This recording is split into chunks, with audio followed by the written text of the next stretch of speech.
Wednesday. I'm trying to think of what I need to do right now. I just got in, which is like 7:30, a little bit later for me. Yesterday we had a nice snowy day, not a snow day. It was one of those days where it kind of snowed all day, not enough to call off school, but instead we just watched it kind of fall down from the window all day.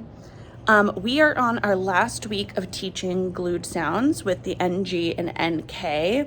In Foundations, it's Unit 7. But I wanted to show you some of the fun things we are kind of doing to help review those sounds for both reading and writing them.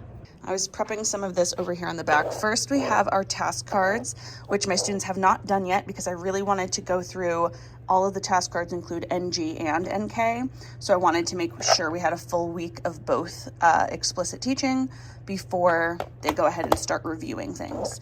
So for these, I always like to include a mix of different skills. First, we have finish the word. So just like it says, this will be some encoding practice. We have skunk. They have to fill in U and K. They can always use our sound wall back here at the back to finish it. So this one, they'll just write it in. This one is more of a phonemic awareness skill. So here we have listening for that end sound. Wink. Does that end in NK or NG? Same with honk and all sorts of other pictures here. They have to listen for the NG or the NK at the end. This one is a decoding practice. So decoding and then do they understand what they read? So stong, sting, stin. I have a lot of these. When I'm teaching this nasalized N, I really like to compare it to what the regular N sounds like. So often I will have this in here so they can kind of read the difference and then figure out which one is correct and draw a line to, where is it in the middle, to the picture. So that's match the word. This, again, focusing on that difference between regular N and nasalized N, I will have students say win, and this is when I'll do with students. So a lot of these I can check afterwards, right? I can see if they're correct, or my aide can go around and see if they're correct. This one I want to do with students just so I can hear them. So I'll probably pull a group of 2 or 3 back here to practice. So they'll say win and then change it to wing. So W-I-N-G. Bun, say bun, and now let me hear how you would say bunk. So we're doing phoneme substitution, but we're also adding the letters to, make it more phonics incorporated, but we're kind of practicing both, which I like. And then this last one is real or nonsense. So we have a bunch of NG and NK words here, and they have to read it and just circle, is it a real word or a fake word? Sonk. There's a fake one, they would circle the X. Easy peasy, so we're gonna do this during literacy later today, during our literacy centers time. Another thing I've been doing with my small groups is I've been pulling them back. I've been doing this with every student except my lower group, who I know is just not there yet to read a whole passage. Instead, for them, I've been using my one-page decodables, which I'll show you after. But right now, I'm having all students read the Glued Sounds book. These are my decodable, foldable stories that they can read. So it has a couple different parts. The first part on the inside is we're just going to read the words in isolation. So they have to point to each word, say it aloud, and if I tell them it's correct when they say it, they can color it in. So swing, sting, stung, ring, sing, and song. All of these words are going to be in their passage. Then they're going to say the word aloud and write it. So first decoding practice, then encoding practice. I will say when I make these, usually when I have taught this nasalized N in the past, I teach just the NG sound, which is, visualized or represented by NG or by NK. So the sound is still that NG. It's actually, I wish I could draw it for you, but if you could see the sign, it's like one connected thing. But the sound is So Foundations is new for me where they teach, all 3 as a glued sound. And I really find that it's tricky for my students. So I've still been trying to emphasize, listen for the vowel sound first. We have ah, ah. Ah is our O. A, A, we're doing the long vowel here, but you can listen for the vowel first, and then you hear that sound. And when it's different from we talk about the difference, and that means it has the G on the end. For our NK, it's still going to be that sound, but you hear a k at the end. So it's not NGK, it's just NK. But again, we're still listening for that vowel sound first. I bring that up because when I have taught encoding in the past for this word sting, it would be STI, and then NG goes in one box. Where in Foundations, they would probably have you put ING in one box as a glued sound, but I would rather them listen for that vowel sound independently. So st, I, ng, s, w, I, ng. They'll write down here. Then we go over to the passage. First, I have them independently whisper read it. It's going to be their longest one because it's their first one through. Yes, there are some words that they have not decoded yet. I make my decodable passage to be about 85% or higher, so they should be able to read almost every single word in here. I have no problem just giving them a word. Ouch! So they whisper read it first and color in one book. Then they will read it to me, color in the second book, and then I'll either have them whisper read it again or partner read it to color in that third book. Again, just getting that fluency practice, reading it over and over. And then the last thing they do before I send them off, or before they can take this home, is they have to draw a quick sketch about what happened in the story, just to show their understanding. Then when they're done with this, I check it, I give them a big smiley face, they take it home, and I tell them they need to read it to a parent at home. So today I have a few more students I'm gonna do this with back at my group, and then we're gonna move on to the NK ones. I told you some of my students that are really not ready for this long passage just yet. Instead, I am doing my one-page decodable, so let me show you those. So those books are for my on grade level students and even my students that are typically higher than grade level, but I wanna make sure they can decode what we are currently working on. This is for my intervention pack because, again, this would be students who need a little bit more intervention. So for each skill, it comes with these 3 pages. The first is like a teacher cheat sheet. We have the NG, NK. Again, I always teach that ng sound as represented by NG or NK. Sing, hang, tank, link, just some example words and pictures. Then I will have students listen and hear if they hear that ng sound. Honk, tan, sang, bun, and they'll give a thumbs up or a thumbs down. Then I'll have students listen for the sounds they hear in the word. Because I'm doing this with foundations, I would have t, ink, and I would have them just hear the 2 sounds because we're listening for that glued sound. Simply because, again, that is what we are doing, so I just want to go over that with students. Th, ink, w, ink. So again, they don't need, I may not use counters for this one. I might just have them tap it the way we've been doing in foundations.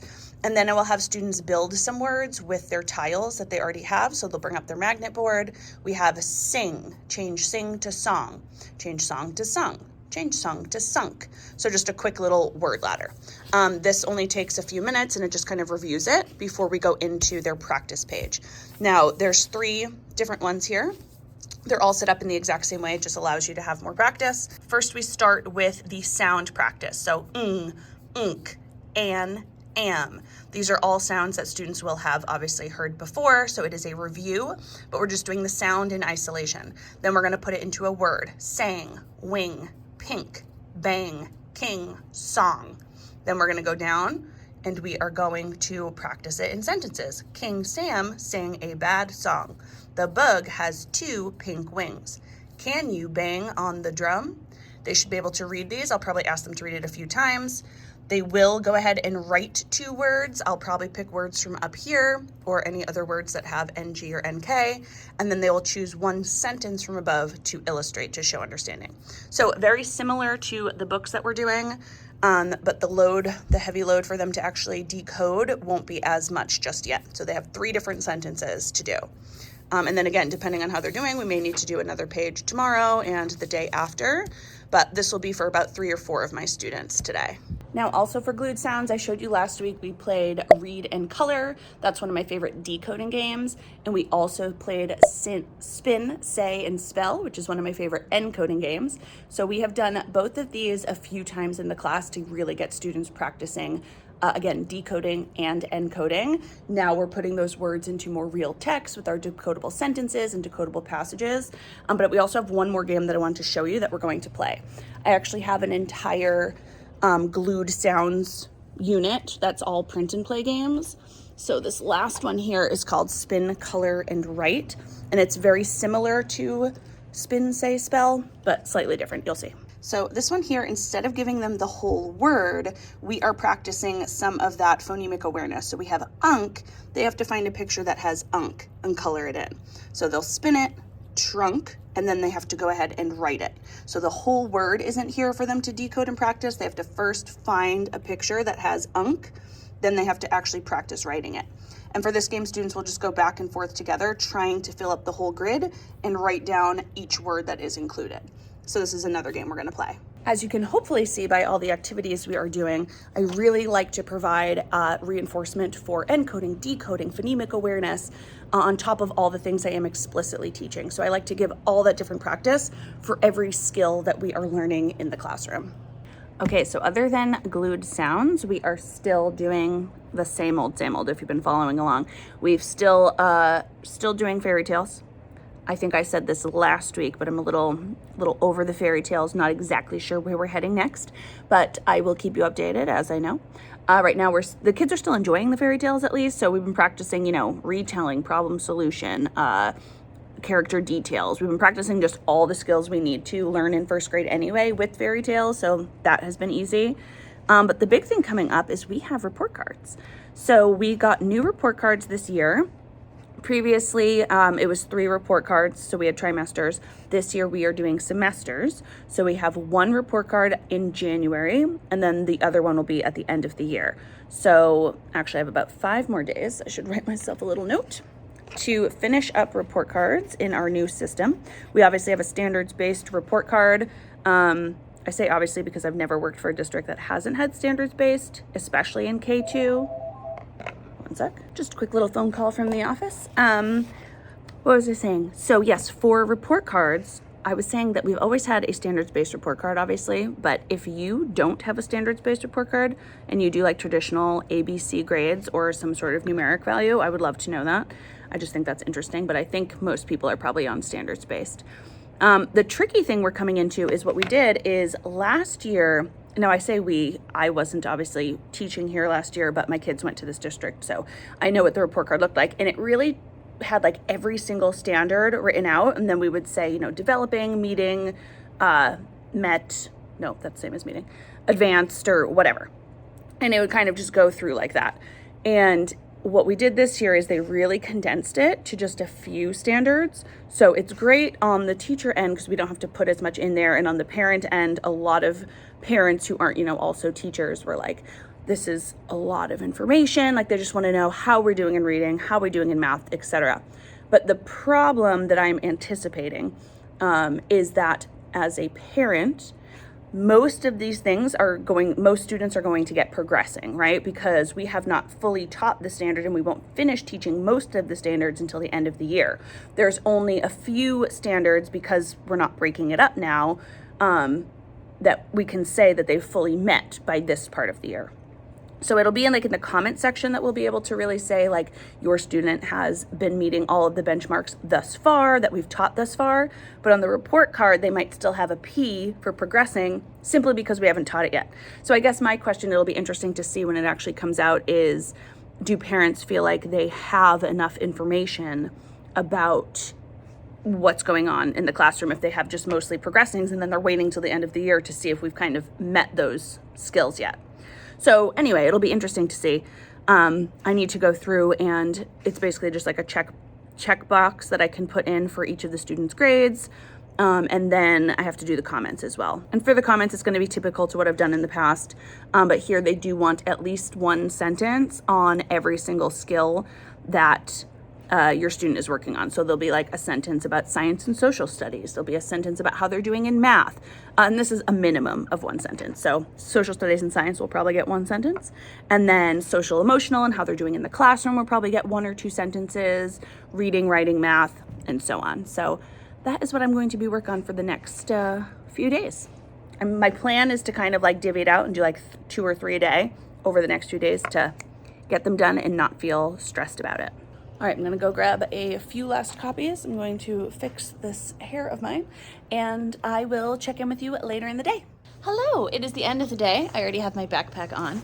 I'm actually having a Subday tomorrow because my older son has a specialist appointment in Boston. And if you're a mom, you might know that specialist appointments, they don't really tell you when you get to have them. They're like 6 months out and you have to take what you get. And so I was hoping to take a half day, but it's at 11:30, which is the middle of the day. And from where I live to get into Boston and out, there's no way to teach. So I have to take a full day. So I laid out my sub plans. Let me show you what they look like. Thanks, Calvi. Okay, Thea. Here is everything.